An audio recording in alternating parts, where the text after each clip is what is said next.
Hi everybody, Norman Van Aken here. The Treasure Book series has some foundational books. Like the dictionary would be a foundational book, a reference book. This particular book is called Benet's Reader's Encyclopedia. And that's what it is. My grandmother, my mother's mother, my maternal grandmother, Nana, was the one who got me so smitten with books. She was a great reader, and she was a great teacher and a great role model.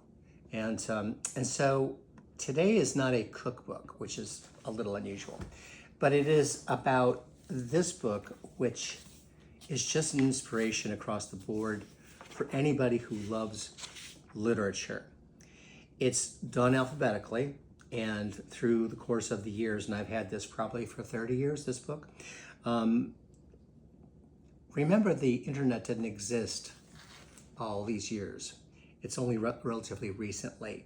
And I love the internet. I use it all the time.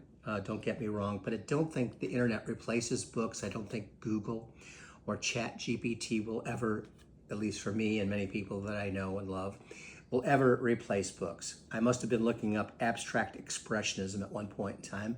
I got the yellow highlighter out and marked it for something that I was either curious about or wanted to talk about.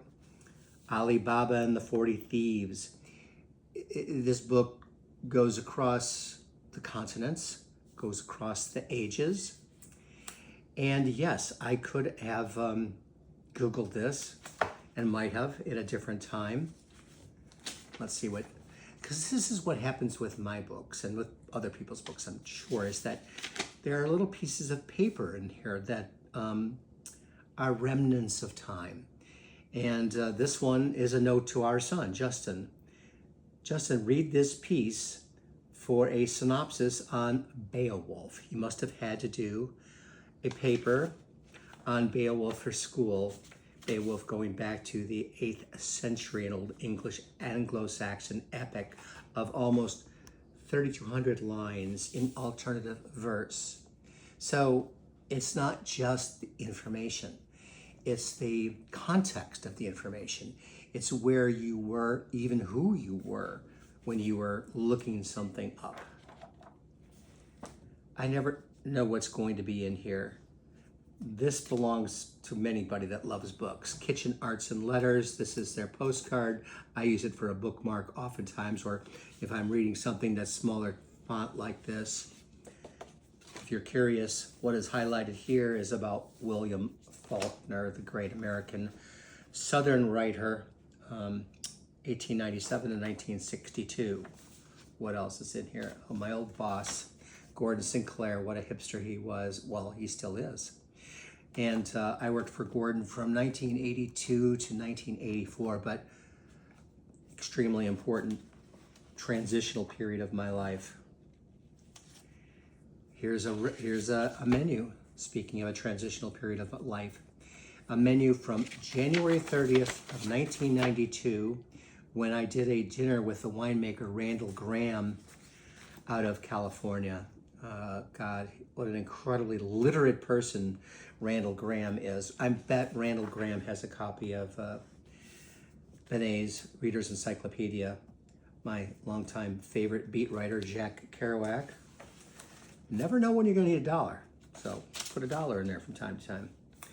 What else we have marked in here for whatever reason? The Metamorphosis, a story by Franz Kafka. So it's information, it's knowledge, but it's these time travelers. What do we have here? A photo from even before this date, when I had the little restaurant in Key West with my dear friend friends Pearl and Connie Perry and our crew there. What do we have here? An excerpt from New York Times book review. Unfortunately, there's no date, but I can tell from the color of the paper that it's gone back 20-something years. Reading these things after years, if not decades, and seeing what was of interest to me then is something I find fascinating.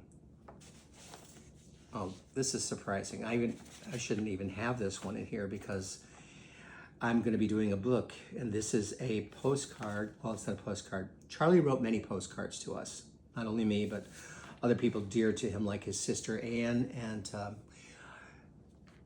our culinary sister Carrie Nahabedian from Chicago. But he also wrote many things on chocolate wrappers. This would have come to me in the mail, and this was written, his handwriting is so tiny, November 15th of 1986.